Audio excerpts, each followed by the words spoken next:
Okay, we are tracking the big story, which is the tackling the NPA story, and there have been lots of developments. We've been getting your reactions. Now, bringing in a voice which really matters in the Indian banking sector more than anything else. Arundhati Bhattacharya, top boss at State Bank of India, is with us right now. Ma'am, thank you very much. Good evening. Thank you for speaking with us. Could you first give us your initial reactions on what has happened over the last 24 hours? Well, I think the government is clearly indicating that we have waited long enough and they want some precipitate action to be taken in order to resolve some of these issues. As you know, in this NPA cycle, one thing that has characterized this cycle is the fact that a large number of working assets are also classified. Once you classify an asset, it becomes very difficult for the banking sector to support it, either with more money towards working capital or otherwise. And as a result, what is happening is you have a large number of accounts that are working but classified and not being able to access any banking sector support. So I think that is what the government is trying to indicate, that we need to find a way out of this logjam that we are in. And I hope that this ordinance will pave the way for some quick resolutions. Ma'am, while the ordinance hasn't really specified what exactly the Reserve Bank of India will do, what, as a banker, in your experience of dealing with these stressed assets, what would you like to see that will give you the comfort to take bold decisions on NPAs from here on? Well, I think that is specified in the ordinance itself, in the fact that RBI has been empowered to set up more oversight committees. As you know, the current oversight committee is set up by the bankers themselves. So this is not a committee that has been notified by either the government or by the regulator. The bankers got together and set up this committee because they felt that a view from an outsider would reassure people that, whatever they needed to be done, they were doing, and that they were choosing the best option. By empowering RBI, they are giving some kind of a formal backing to some such committees. And as you know, if you are really to get things going very quickly, you'll probably need more than one committee, because most of the people who sit on such committees, they are extremely busy people. Yeah. They are very renowned people. They are not able to give continuous time. So, they cannot meet as frequently as you would need them to meet if you were going to look at a number of accounts. So probably you will need more committees. I think that is where the government has clearly given a signal that they would like action to be taken, and they have tried to give the comfort that bankers have been asking for. What the ordinance has really done is explicitly stated that the RBI can now intervene in specific stressed asset cases. I wanted to understand, so far in your handling, haven't there already been times where the Reserve Bank of India's opinion has been sought or been given, and they already had these powers that the ordinance has now brought in? What really changes from here?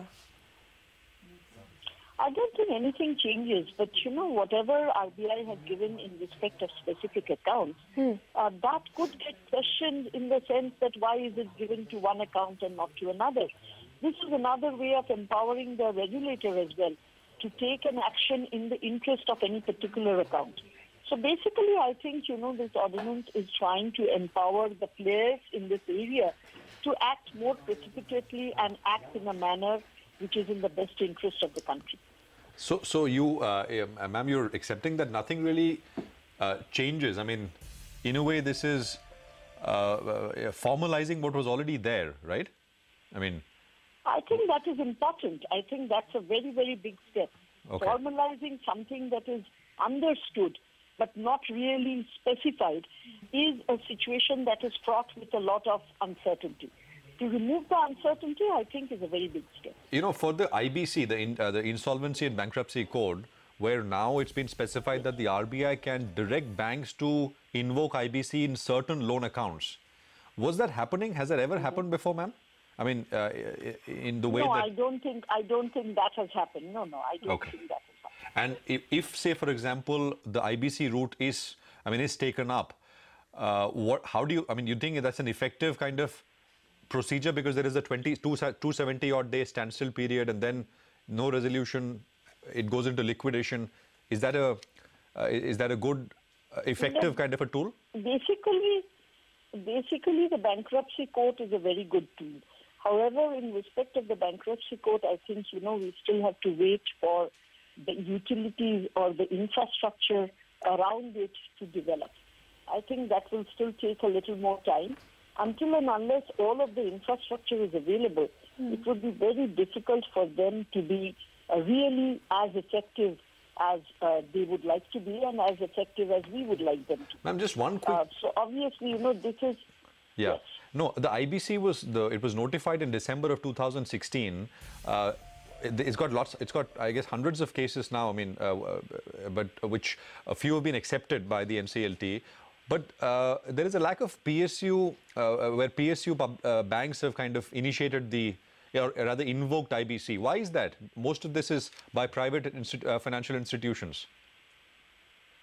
Well, I think it takes a little time for us to put in the policies and the processes. But this is something that will happen.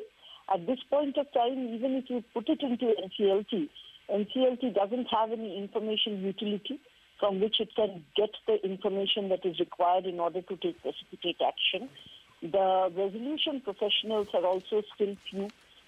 None of them have really got together the kind of teams that we require to see in order to do the resolutions. These are early days. I don't think anything has been achieved by rushing to the NCLT. I have not yet heard of a case that has been resolved there. So I don't think, I think it's time that media stopped making these kinds of comparisons. They serve no good purpose. One more thing we wanted to get your views on was, in specific cases, RBI has, do you fear there will be excessive involvement or too much micromanagement from the Reserve Bank of India, given that the expertise of handling stressed assets is really with the bankers or, resolution professionals, and that's not really the RBI's job? Do you think there could be some micromanagement or mismanagement in this case? Frankly, I think the regulator knows its job. I don't see any reason at all to doubt that. I also think that all of the players will do what is best in the situation concerned. And I see no reason to even suspect or even doubt that that is going to happen. Okay? Ma'am, just one... Thank you very much. Okay, all right. Okay, fair enough. Thank you very much, ma'am. I think you're in a rush. Appreciate you joining us and talking to us and explaining what you make of this.